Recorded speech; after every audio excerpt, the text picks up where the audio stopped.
Kyllä mä nyt alkan ole pikkuhiljaa huolissani. Ei yhtään haarapääskyä näy taivaalla. Ja aikaisempina vuosina niitä on ollut vaikka kuinka paljon taivaalla.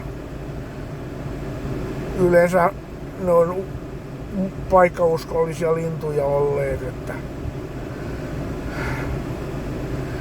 onkohan päätyneet afrikkalaisten tai italialaisten patoihin ruuaksi. Vaikea sanoa. Voi että niitä parkoja. Viime kesänäkin oli niin kiva seurata, kun pesästä lähti maailmalle 5 poikaasta vanhempiensa kanssa.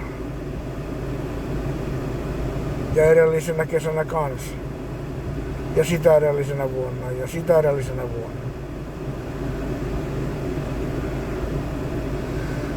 Että ei mulla niinku muuta tällä kertaa. Että